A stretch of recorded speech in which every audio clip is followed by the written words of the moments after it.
do oitavo ano. Lembrando que hoje a gente dá início a um novo capítulo, né? Lembrando também que a gente está falando um pouco sobre um período, né? Um período da história do Brasil que é caracterizado como o período do Império, né? Eu disse para vocês que esse período ele é dividido em três partes, né? A gente falou um pouco sobre o primeiro reinado, que corresponde ao período de chegada à abdicação do Dom Pedro I, né? Também dentro da chegada da família real até a abdicação de Dom Pedro I, lembrando que nesse período aí a gente vai lembrar dessas grandes transformações que ocorreram no Brasil, né? As transformações feitas por Dom João ao chegar no Brasil, né? Os projetos de construção, né? Aos elementos culturais, né? Que foram deixados aí principalmente com a chegada da corte portuguesa no Brasil. Além disso, é importante destacar também um tópico importante, que foi a elaboração aí da Constituição de 1824. O que gerou no Brasil com essa Constituição? Lembrando que foi uma Constituição outorgada, né? Os grandes levantes, né, que a gente também viu, como a Confederação do Equador, né, a Guerra de Cisplatina, e o episódio aí que vai fechar esse período, que vai ser a abdicação de Dom Pedro I, né? E com essa abdicação, a gente sabe que a partir desse período que vai começar aí o período regencial, porque o primeiro reinado ele vai ser marcado aí pela abdicação desse trono, né? Que Dom Pedro I ele vai abrir mão de governar o Brasil. Essa notícia ela vai correr pelo Brasil e vai causar efervescência, principalmente na população, né? Nos grandes proprietários rurais, nos políticos da época, né? Porque, de certa forma, sem um governante, o Brasil se apresentava de uma forma frágil aos outros países, né? E aí a gente percebe que muitas pessoas queriam a volta do imperador ao poder e outras já viam também a oportunidade de declarar aí uma nova forma de governo, né? Tinha um grupo que tinha aspirações aí na República, já que a América Espanhola se declarou também independente, já aderindo aí o estilo republicano, né? E aí, Dom Pedro I deixa o trono, né? Deixa o trono, só que ele vai deixar aí no trono uma criança, né? Pedro Alcântara, né? O mais conhecido Dom Pedro II. Ele vai ficar aí no Brasil. E aí não tinha como uma criança governar o Brasil. E é por isso que esse capítulo vai ser caracterizado como o período regencial, onde o Brasil ele foi comandado por regentes, né? Apesar de ter um imperador, né? Sendo que esse imperador estaria aí com 5 anos de idade, o Brasil seria governado por regentes, né? Porque a Constituição ela iria declarar que o Brasil poderia ser regido, né, por esses representantes, né, até que o rei ele adquirisse aí a maioridade. E aí, quando a gente fala sobre poder, sobre governo, a gente vai lembrar que nesse período que Dom Pedro II ele está supervisionado pelos regentes, as outras camadas da sociedade, principalmente aqueles que queriam, de certa forma, a autonomia política, né?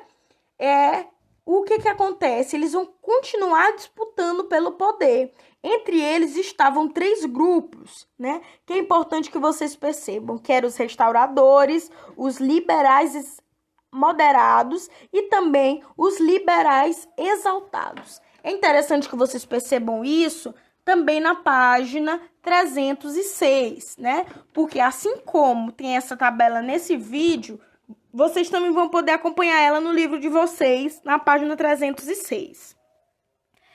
Nessa tabela que eu coloquei aqui para vocês, tá de uma forma bem mais resumida, né?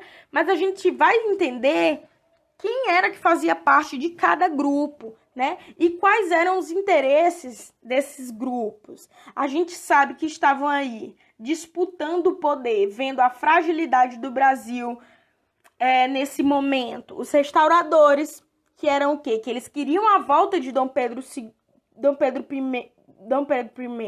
porque eles defendiam aí a monarquia e a soberania do rei, né? Eles eram principalmente comerciantes, militares, conservadores, funcionários públicos de alto escalão, né? E entre eles a gente vai perceber que existem nomes conhecidos, né? Como, por exemplo, José Bonifácio, né?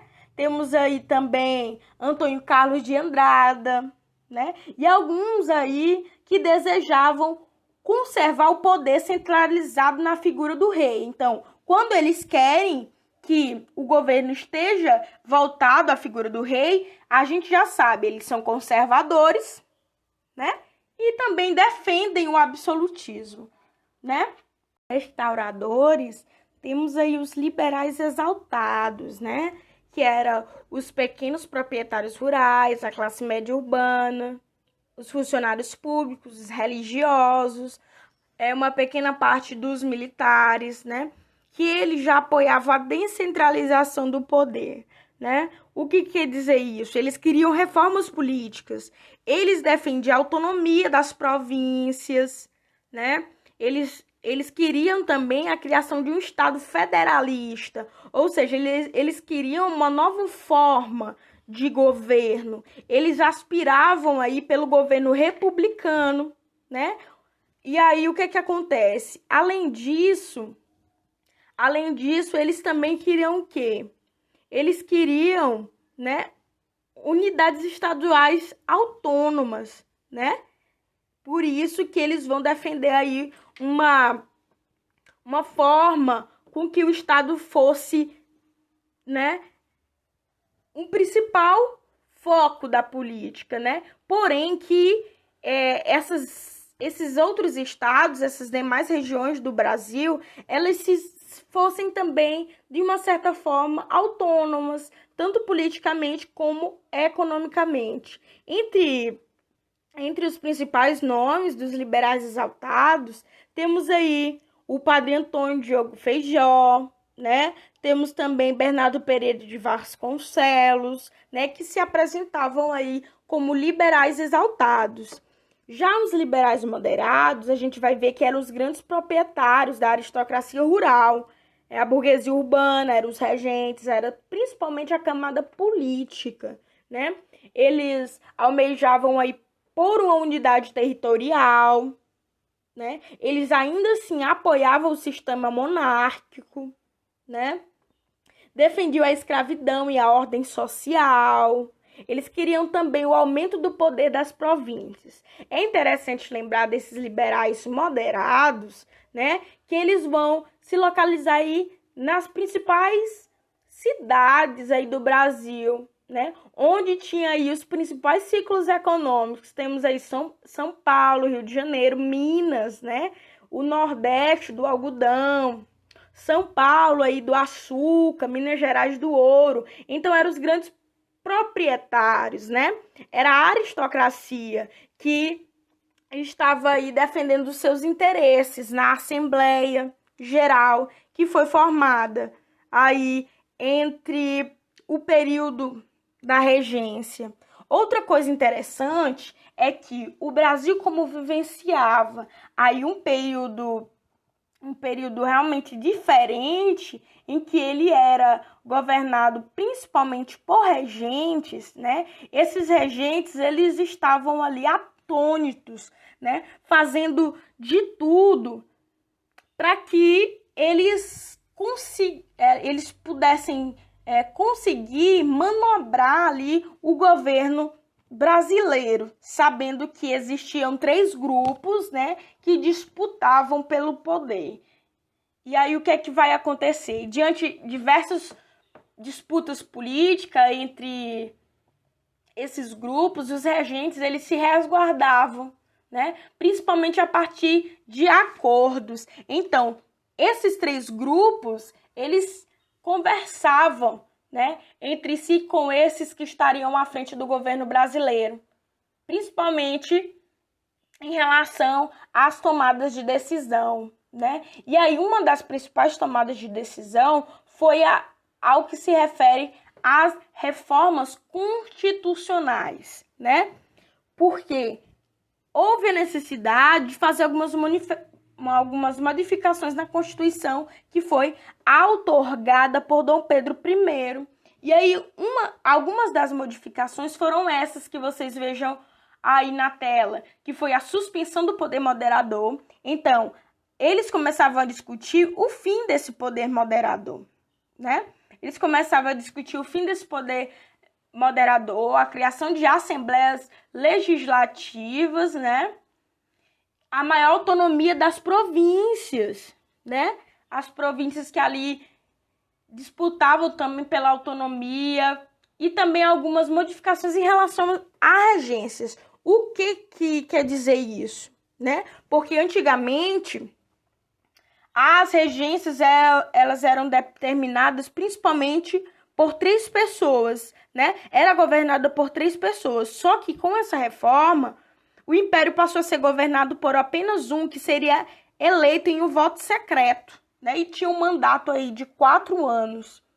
E aí, dentro de todo esse contexto político, né, que a gente viu até agora, disputas pelo poder, algumas reformas em relação ao governo brasileiro, é importante lembrar que o período regencial, assim como o primeiro reinado, ele também vai revelar um pouco sobre a população, né? Os levantes daqueles que até então estavam insatisfeitos com a forma de governo.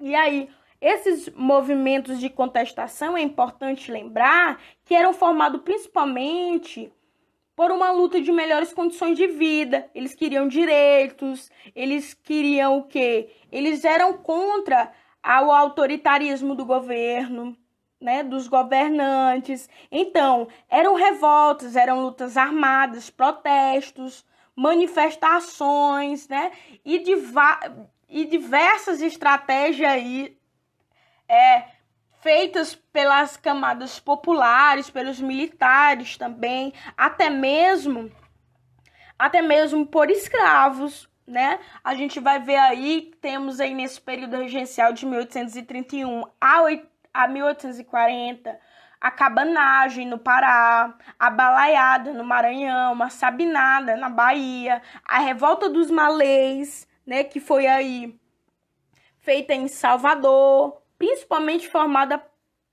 por uma população de africanos. Temos também a Guerra dos Farrapos, já na região sul do Brasil, no Rio Grande do Sul, né? E aqui tem algumas das principais características, né? Levantes, temos as causas, a base social, qual era o projeto político, qual foi a importância desses movimentos para a história, né? E a conclusão. Temos a cabanagem no Pará. Quais foram as causas? Foram as péssimas condições de vida, né? Principalmente dos índios, negros, mestiços, libertos. Eles também lutavam contra o monopólio político da aristocracia rural, né? A base social era feita por homens pobres e livres. Então, a cabanagem ela foi liderada aí principalmente por essa camada mais popular da sociedade. Eles queriam o quê? Qual era o projeto político? Eles queriam a república. Eles defendiam uma forma de governo baseada no federalismo, que dava autonomia para as províncias, né? Para os estados. Eles também apoiavam a democracia. Eles queriam um voto universal e não um voto censitário. Quem poderia votar só era aqueles que teriam bens, né? Então, eles vão almejar essas transformações. Qual a importância aí da cabanagem? A gente sabe que vai ser o primeiro movimento popular, né, para tomar o poder. E o desfecho? Eles tiveram uma forte repercussão, né? Só que houve também os fatores negativos, né? Que o quê? Que a maioria dos líderes, a maioria da população que participou, eles foram presos, foram executados, né? Essas grandes lideranças populares. É o que vai ocorrer também nas outras regiões. Eu coloquei esse quadro comparativo porque eu quero que vocês anotem eles no caderno, né? Porque nos próximos vídeos a gente vai estar trabalhando mais detalhadamente de todos esses movimentos de contestação, tá bom? E aí eu deixo para vocês as atividades da página 311 e da página 312, né? Para entregar aí na data do dia 15.